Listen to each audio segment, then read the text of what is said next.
चंडीगढ़ में एक बार फिर से फैंसी और वीआईपी वाहन नंबरों का क्रेज सिर चढ़कर बोला।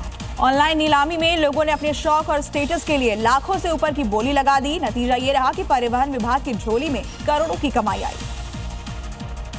चंडीगढ़ में आरएलए की तरफ से आयोजित सीएच सीरीज के वीआईपी नंबरों की ऑनलाइन नीलामी ने रिकॉर्ड बना दिया। 20 से 22 दिसंबर के बीच हुई नीलामी में लोगों ने बढ़ चढ़कर हिस्सा लिया।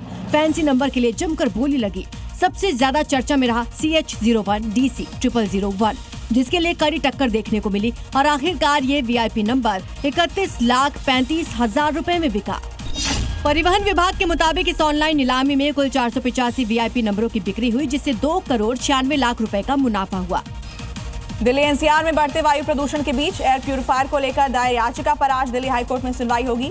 याचिका में एयर प्यूरिफायर को मेडिकल डिवाइस घोषित करने और इस पर लगने वाले जीएसटी को 18% से घटाकर 5% करने की मांग की गई है। मुख्यमंत्री रेखा गुप्ता की अध्यक्षता में कैबिनेट बैठक हुई, जिसमें सरकार ने ग्रीन क्लीन फ्यूचर की दिशा में 3 अहम निर्णय लिए। सरकार ने फैसला लिया कि 1 अप्रैल 2026 से दिल्ली की पूरी बस सेवा डीटीसी के हाथ में होगी। साथ ही होलंबी कला में ई वेस्ट इको पार्क स्थापित करने का फैसला भी लिया गया है।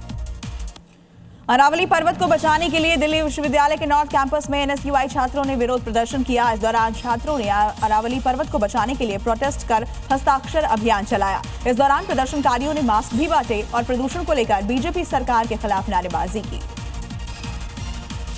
साइबर अपराध के खिलाफ नॉर्थ दिल्ली की साइबर पुलिस ने बड़ी कार्रवाई की। क्यूआर कोड के जरिए लाखों रुपए की ठगी करने वाले एक शातिर बदमाश को गिरफ्तार किया। आरोपी के मोबाइल फोन से 100 से ज्यादा edited QR code, chat, screenshots, bank transactions मिले।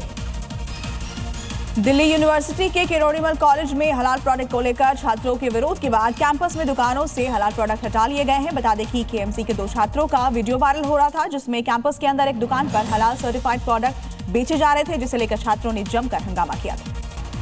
इसरो आज सबसे भारी सैटेलाइट के साथ LVM-3 लॉन्च करेगा, जो कमर्शियल सैटेलाइट डिप्लॉयमेंट और ग्लोबल ब्रॉडबैंड कनेक्टिविटी में एक महत्वपूर्ण मील का पत्थर साबित होगा। इसरो के मुताबिक ये रॉकेट 6000 से ज्यादा किलो वजनी है। ब्लूबर्ड ब्लॉक 2 स्पेसक्राफ्ट को ले जाएगा।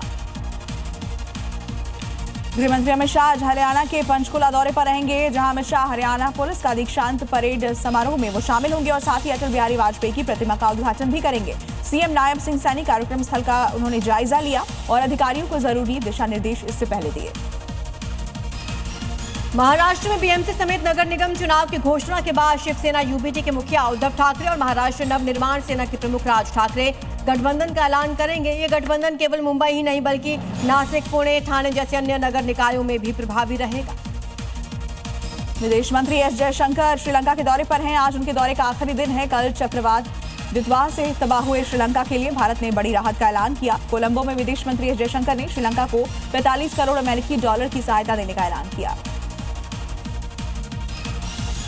दिल्ली ब्लास्ट के 4 आरोपियों डॉक्टर मुजम्मिल, डॉक्टर शाहीन सईद, मुफ्ती इरफान अहमद और आदिल अहमद को पटियाला हाउस कोर्ट में पेश किया जाएगा।